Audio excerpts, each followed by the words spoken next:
So as mentioned, there is zero nice features about this property at the moment, other than the fact it's a blank block built canvas.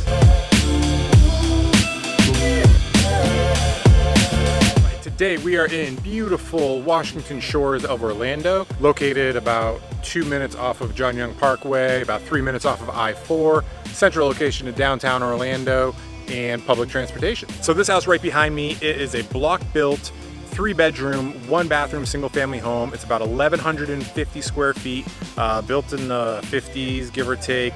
It needs pretty much everything. We have a unique wholesale property out there, which we are gonna put on the retail market, except this house needs a full renovation. We were gonna do it ourselves, but we really don't feel like it. So you're not gonna get a lot of properties in the market right now for under $120,000, give or take. And even though this property is pretty beat up, there were tenants who were just living in there. They moved out about 2 or 3 weeks ago after we acquired it. Did a quick coat of paint on the inside and outside just to make it a little presentable, but it just goes to show you the condition of houses that people are actually living in. And so when you do see a house like this, don't think it is like a tear down and it needs just way too much work, because people were in fact actually living in it. So the house itself is on a nice quiet street. You got nice tree coverings everywhere, a lot of shade, sidewalks going down both sides of the road, which you don't see in really cheap neighborhoods. This is a nicer area of the area it's in. This is gonna make a great rental property. If this went for sale at a retail price of about $160, $170, it would sell super fast. So let's go check out how much work it actually needs.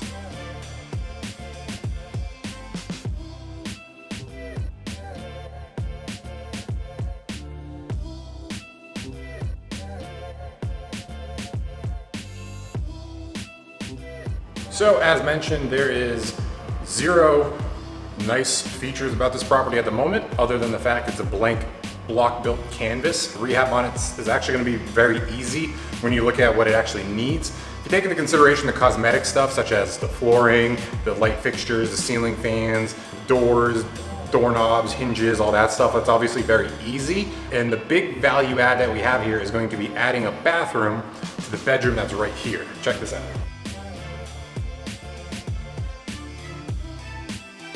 So this bedroom is the entire width of the house itself. It wasn't really a garage conversion because it is under air and there never was a garage here. So it is part of the actual house itself. It's not gross area, it's actually living area. It doesn't have a closet yet. So there's plenty of room to build a closet, and there's plenty of room to add a bathroom here to turn this into a proper master. Because if you have a master this size in a house like this with a nice brand new bathroom, that's just gonna be worth its weight in gold for a resale and rental.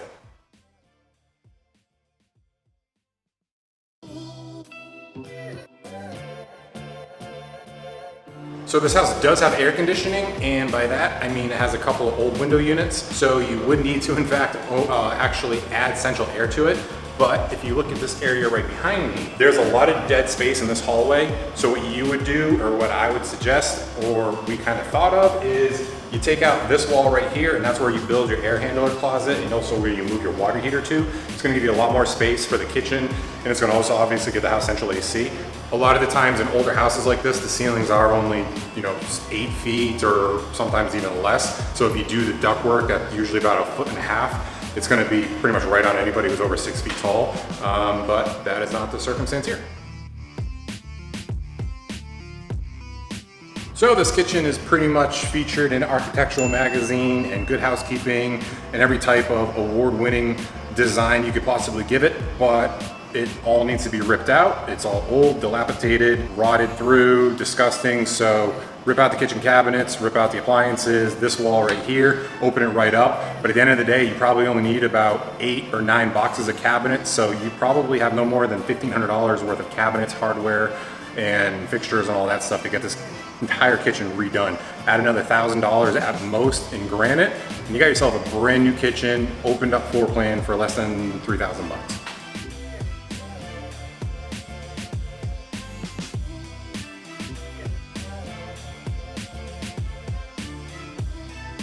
All right, much like the kitchen, you have a designer bathroom right here that's very similar to what you would find in a Ritz-Carlton, maybe a JW Marriott, give or take, depending where you are. But again, it's gonna have to be ripped out. Here in the hallway, as you can see, with plenty of room to take out this wall right here, which is where the toilet is, and you can expand the bathroom out a foot or so the toilet's not right on top of the shower. Once you demo all that out, you're gonna have a fresh blank slate to redo, obviously, the plumbing for the shower, the toilet, the vanities, and all that stuff, so you can have a little bit more of a normal bathroom rather than something that's so condensed and it feels like, you know, you're gonna get claustrophobia every time you decide to take a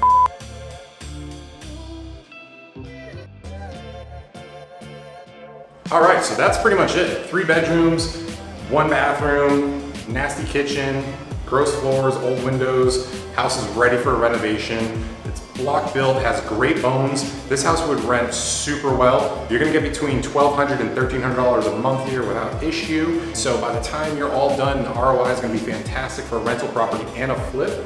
So when you look at it as it is right now, it's pretty disgusting, but it's a good blank canvas for a property you're not gonna find at this price in the Orlando market right now. Currently, there's only 4 properties for sale in Orlando that are block built under $120,000. And this is gonna be priced even significantly below that. So it's gonna sell quick. If you're watching this video, buy it now.